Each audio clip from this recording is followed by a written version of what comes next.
Good evening, everyone, and welcome to another edition of the Conservative Corner.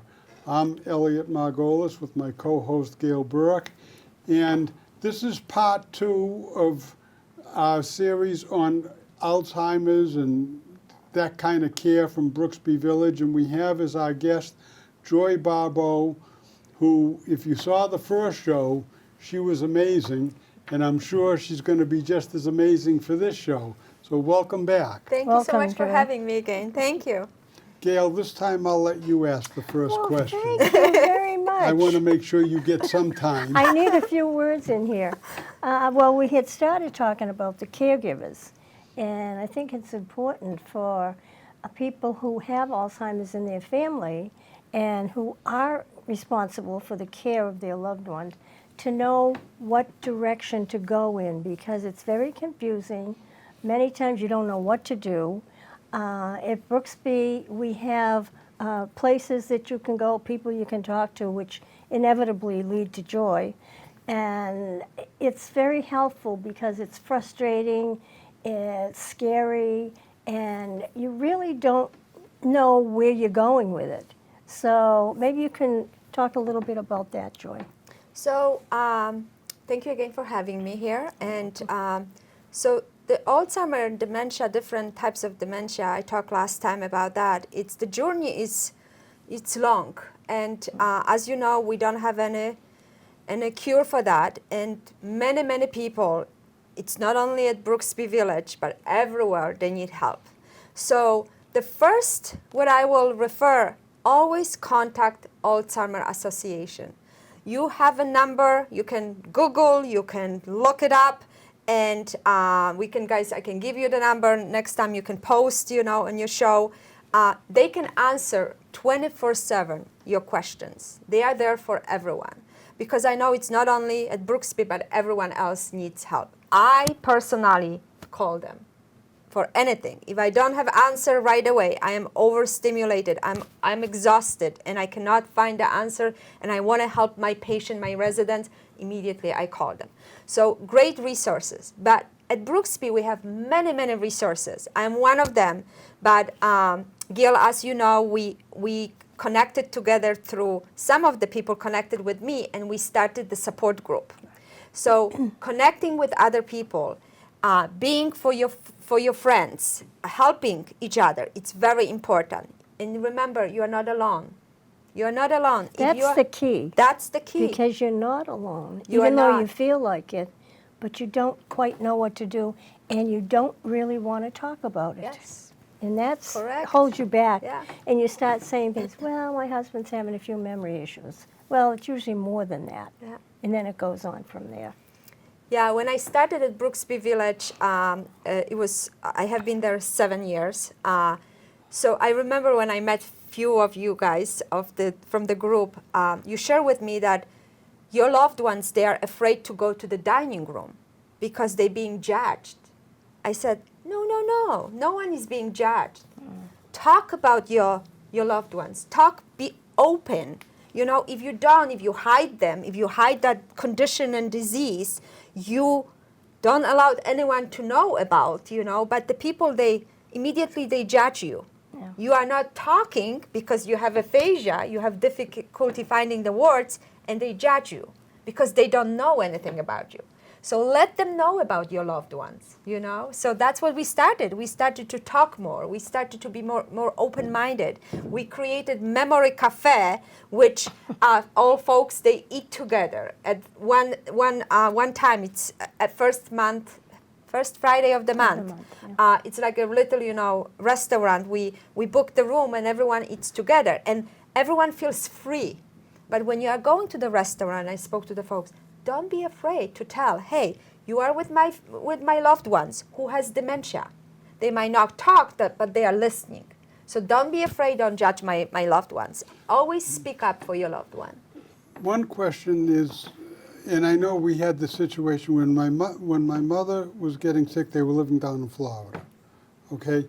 And I'd go down and I'd visit them and say, I don't know how he can stand being there all the time with her like that. And he needs help, and you know, he's got to get help, and he refuses help. He wants to take care of her, which I understand. When do you know that it's time for them to be in a home so that people can take care of them? It's very hard. It's very hard to distinguish, hey, what is the next step? It's very hard for us to let it go, the loved ones, to their new shelf, new life. It's very hard. But if you feel that you are overwhelmed, if you feel like you are not sleeping, if you are getting sick, if you feel like you are depressed, you know, or slowing down in your normal, regular task, there's a time to think about yourself. If you get sick, if you won't be able to do it what you are doing, you won't be able to help your loved ones. So I always tell people, think about help. Start with your family members. That's the main thing. Start with your family members. We forget about our children. We forget about, you know, cousins, immediate, you know, sister, brothers. But first, if you have children, speak with them openly. Sometimes we don't want to because they have life and we don't want to involve them. Tell them the truth. I cannot give up, but I don't have any energy anymore. I cannot give up for my loved one, but I don't have energy. Be open-minded, because if you don't, you will collapse and you won't be able to help your loved one. And you can go and start the process, you know, if this is the time I should find a different place for my loved ones, or I should hire extra help. There's another step. It's not immediately pushing them, you have to move to the assistive care, memory care. You can get help through your loved ones, through your family members first. But speak up about this. Yeah, and your dad probably didn't. Well, he wanted to take care of her, and he couldn't. Proud, yeah. And it was very difficult for him to do that. You need like a third party to step in and kind of do an evaluation. I know my mother used to say she wanted to be with him, but it got to the point of being too difficult. We brought her to a facility, and it was determined she really did need to stay there. And you know what? As much as she wanted to be home, she felt at home there. Yeah. I mean, it immediately. And it was amazing to see that. But she felt as, oh, okay, I'm here now, and it didn't bother her one bit. Yeah, because they are like I mentioned, this is their own new sophisticated world, which we don't understand. They only understand. We have to follow them, and we have to do whatever they want. But I think, you know, it's very hard to say, if someone is getting lost, for example, if you have the loved ones who went to the Walmart and doesn't know how to come back to Walmart. I always tell my patients, because we are next to the Walmart, and when I go to evaluate the residents in their home, in their apartments, I always tell them, hey, it was already red flag. Your loved one cannot find the way back from the dining room, from outside, getting lost, getting frustrated. And the next step, they could be fine on 114 or somewhere else. And they could, you know, there was a lot of cases they die because it was too cold outside, you know. In one of the states in Oregon, someone died because they were left outside in October when it was, you know, very cold. So you have to think about the crisis can happen with that. So that's the red flag. If you are not able to find the way back home, not good. If you are driving, you're not able to find the way, that's red flag. Immediately you have to have support. If your loved one is just forgetful and you are always with them, they ask you 1,000 questions a day, there are other alternatives. You can get the whiteboard and write the questions, whatever they're asking, and tell them, look at the whiteboard. Look, at some point they develop that consistency and they will know that they have to look at the whiteboard because it's the same task over and over. But if you are exhausted, like I said, if you cannot sleep, if you cannot function and do your regular, you know, tasks during the day, it's time to reach out to your loved ones because you will get sick and you won't be able to help your others. And one thing that I've heard a lot is if caregivers don't realize that they do need help, they oftentimes pass away or get sick Yeah. before the patient because Correct. of all the extra stress. Right. And that's important Yeah. for people to realize that Yeah. they have to take care of themselves too. Yeah. Well, there's a lot of guilt too, Yeah. that you can't take care of your loved one anymore, and it's difficult to let go, and to look in the mirror and say to yourself, "I just can't do it anymore," and then you look for the help, and then when you get the help, then you have another problem because you're putting them in a facility away from you, Yeah. and that's another guilt trip, where you think, okay, now I have to do this. Now I have to live alone, and they have to live in this new facility, But which is their new home. The other question is, if you want help and need help, Yeah, but can't afford help, that's another one. Yeah, that's a That's- major problem for a that lot is, of people. Yeah, There's a lot of help lately. If you guys, I don't know exactly, where and to whom to ask, but if you go to on Mass.gov, you can get a lot of help right now for folks who has dementia and Alzheimer. You can get funds, and that's why what we are doing at Brooksby Village, we raise a lot of, support, and we raise awareness for Alzheimer and dementia, and we are there for the folks, but not only us, everyone else.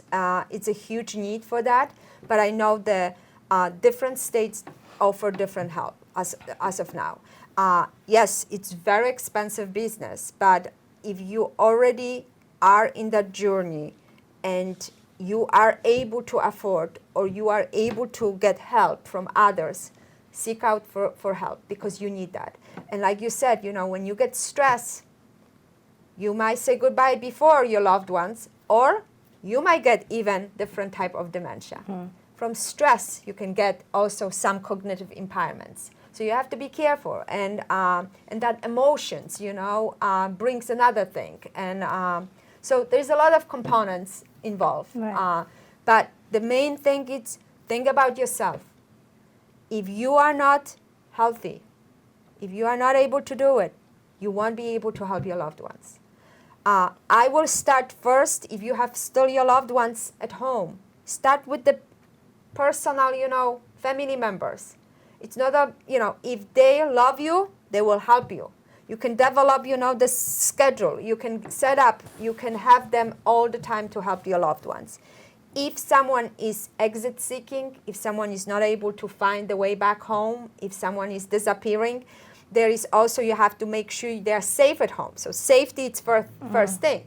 You have to make sure that your doors are equipped with the safe equipment with the locks, because they might, at the middle of the night, wander somewhere. So you have to be prepared for that. So educate yourself. Education. Talk to the teams, different teams.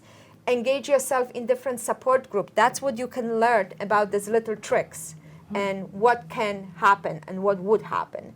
I think we learned from each other so much over the last 6 years. I started the support group the first year I was at Brooksby Village, and I loved it. And I used to run the support groups for caretakers and the loved ones. We had so much fun. That was like a happy, vibrant support group.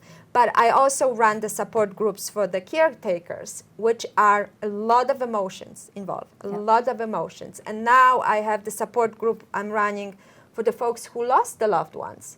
But we can have fun. Yeah. We have lots of memories.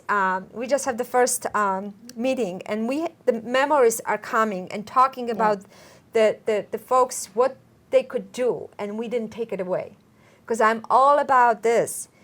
You don't think about the person, what they are losing. You should think about the person, what they can still do it. Because if you take it away, they won't be able to do it more. So I remember when I used to work with the folks with the Parkinson's disease, they were not able to get up. And many of us, we will be like, in like the facility, like assistive living communities, we will help them. But no, you should tell them, get up, because if you help them, you're going to be lifting them soon. So the same with the person with dementia. If you take ability, if you if you see that they have the plate full of delicious food and they are just staring at that food, and that could be the issue. Hey, why they are staring? Because the brain doesn't connect that it's in front of them. So they either need help or first they need cueing. If you help them without cueing, you're taking away their ability to eat. So that's what you have to. You have to think about what they are able to do, because they are still human beings and they are able to do a lot of things. And they might be forgetful, they might not remember anything. Or, like you shared with me that your dad was teaching the class how to escape from the memory care, they can be very brilliant and they can be on top of everything. And I have a lot of people, they have a lot of clarity and they tell you. Like first, they will start to eat and they don't know what to do. And within 5 minutes, when you want to help them, because they are not connecting, you try everything. But you have to try everything before you take that spoon or that fork and help them. And they tell you, what are you doing? Don't touch my fork. Because the clarity comes back. Mm-hmm. So you have to listen your needs, your loved ones. Well, I wanted to ask you too.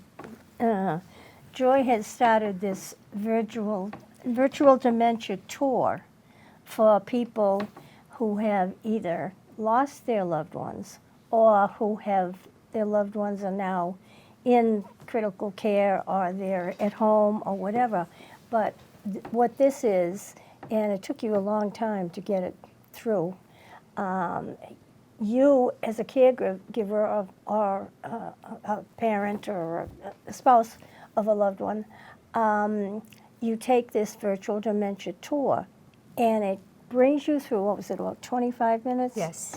You take it, you put on headphones and different things, and you actually visualize and experience what these dementia patients are going through. And at first it's scary.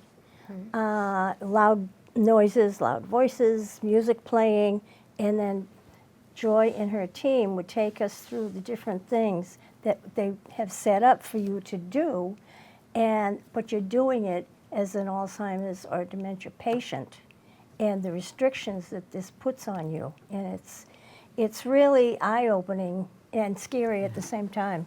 And you mentioned earlier about people not finding their way home, okay? I have a friend whose mother was driving, everything was fine. She was on her way home, all of a sudden she pulled over to the side of the road. She started crying. She didn't know where she was. Yeah. And I think it's important for everybody to know, if you see something like that, or if you see somebody walking and wandering around, talk to them and find out, because you don't want anything nasty to happen to them, but it's more common than people think. Yeah. It's very common. Right now we will have more people being affected by dementia and Alzheimer. You have to help them immediately. Yes, you have to be careful because you don't know how they will react. What I saw recently, and I went to the conference, that like people, they have epilepsy. They have a special bracelets. Also right now they make the special bracelets for folks with cognitive impairment. So either with dementia, with Alzheimer, with other brain injury. So you can check, if you feel like your loved one needs one, I will recommend getting them bracelets or the necklace. So some folks will recognize. That journey can last forever and ever. With my grandma, 20 years. But she started first with vascular dementia, and it progresses, and it was pure Alzheimer. With your mom, was 10 years. So you have to be prepared. It can be very quick, and they can enter new life, and they can end new life, or it can be a long, long journey with all the changes. So you have to be prepared about the safety. Safety, it's the first thing. But also, that person was driving, crying. So I talk about this. You get like cloudiness. All clouds are around your brain, and the brain is shrinking and it's dry. And during the virtual dementia tour, like Gail, she said, I brought you guys to their life. I put my loved ones, my patient shoes on you, and you were able to experience what they feel like. So, Gail, do you remember that noise coming constantly? Well, So- I was sitting there, and they put some insets into my shoes with little spiky things in it. And then they put the headphones on, and all of a sudden you'd hear a loud siren. And, you know, you're responding. You jump. Yeah. And then they had loud music. But at the same time, there were voices going on. And then you have glasses on. And they take you into a dark room, and they tell you, I think it was 6 different things that they repeat only once. And you have to remember how to do them. One of them was picking a piece of clothing out of a box and hanging it on a hanger. They had different objects in the room, and it was dark in the room. But Joy was there, but you had to do it on your own. And then you had these big gloves, and with the fingers, some of the fingers are sewn together because you have to experience picking up things. And it's difficult to pick them up because you have on these big gloves, and you're trying to pick up small objects. And this is all of what they're experiencing at one time or another, or sometimes all at the same time. And you do that for about 20 minutes. And by the time they come and they take you out of the room, and you're able to take off the headphones, and what a relief it was to get rid of them. Whereas the Alzheimer's people can't get rid of it. It's always there. And I just wish that I had been able to do it while John was still alive. But at the same time, I have other people in my family that have Alzheimer's too. So it makes you step back and think about what they're going through. And I think it gives you a lot more compassion for them as well. Because with Alzheimer and different types of dementia, you loses all the senses. Yep. Affects your vision, affects your hearing, affects all your touch, taste. They can eat sweets a lot because they don't taste anything. Or I have one patient, she will just give me salt. The salt is full. The plate is full of salt, and she still wants more. So the taste is affected. So the same, all the senses. So think about you, like when you have a swollen hand, how difficult is pick up things? When you have little arthritis, I'm getting some. How difficult is pick up? They constantly, every single piece of every single joint is affected. Every single part of the body is affected with person with cognitive impairment. They don't realize that, but they cannot do a lot of things. And the body controls everything. And it's hard because they cannot pick up the paper. They cannot see. So I always tell people, if you have glasses, I know when I forget my glasses, I'm in the car and I'm trying to drive and I don't see. I'm like, whoa, let's go back to home and get my glasses. It's hard to see. So if they get up and you are the caretakers and you have to give them those glasses and you forget, you're taking ability for them to be independent, and you are creating unsafe environment. The same if they have hearing aids and you don't put them on. They cannot participate in meaningful engagement activity because they cannot hear. And for them, participation in more and more activity every minute counts because they need stimulation. That brain, which is dry, and it's getting dry and more, it's smaller, only stays like that and doesn't get smaller when you stimulate them. And it's music. And it's music. A lot of music, which you have over there. For some reason, they really enjoy the music. And of course, a lot of the patients, a lot of the residents are older, 70s, 80s, 90s. So they play music that's acceptable to them, that they would remember, the music they grew up with. And you wouldn't believe the responses for these people. The stuff It's today great I'm not so music. sure No, about, but it's good great music. Good music, and we they are know- learning. Then they know the words. They remember Yeah. the words from those old songs. And they even one time had an Elvis impersonator come in. We did, it was fun. And my husband thought it was wonderful. But they thought it was go with the real. music, and sometimes the people that they bring in are professional entertainers. and they engage the residents to sing, if they want to stand up and dance, and they go over to them and treat them like human beings. They're very, very gentle with them. And, you know, stepping into that world of Alzheimer's when you go to visit, it's like going into a different world. But you become part of that world very quickly. Correct. And you just get, I don't know, you just get so involved in it. And the people are, at Brooksby, are so receptive to you helping them. They play games. You help them play games. You play games. And sometimes they're funny little games, like bingo. My husband hated bingo, but I could get him to play bingo sometimes, and whoever wins gets a piece of candy. This And is they are great. happy. And they all want candy, so they play. But we do, so everything is person-centered approach. Right. Like, if you would like, you know, we are not serving, you know, the alcohol or anything, but many times they tell me it's 7 o'clock in the morning, I like the bourbon, or I'm like, you will get it, you know? So I will mix cranberry juice with orange juice, and I give them, here, you have margarita, you have this, we have that. And they're so happy at that moment when I tell them that word what they want. Yeah. So everything must be said, so it is person-centered approach.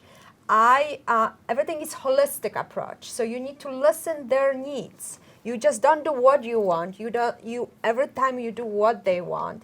And it's very difficult for them to find words, to find, you know, what they should do next. But they're happy with that moment. And when we have that music, when we have entertainment, they sing. I took the resident this morning for a walk, just downstairs to the courtyard, and it was a sunshine, and he was singing, "You Are My Sunshine," all the way there and around. We were walking for half an hour, and he was singing and singing, and he made my day. He made my day, and I made his because I took him for a nice walk. So. I think we could go on and on and Yes. on with this show. I wish we had more time. But Joy, I want to thank you for coming on the show and explaining things, and give you the chance to say a few final words before we go. So remember, like I said, person with dementia, it's a person, it's a human being. Treat them with respect, guide them, and provide unconditional love, and be there for them. And for the caretakers, take care of yourself. Reach out to your family members. Reach out to your friends. Reach out to anyone who can help you. And if you don't have anyone else, reach out for the resources. You can call me anytime. You can reach out to Brooksby Village. I am here to support you. Thank you so much for having me. And, you know, always raise the awareness for Alzheimer's. Thank you. Thank you, Joy. I hope you all have enjoyed this show. It's been very informative. I hope you have learned a few things. And we hope to have Joy come back again for more information, because there's a lot of times that people out there don't really know where to go. So thank you very much for watching, and we'll see you next time. Thank you. Thank you so much.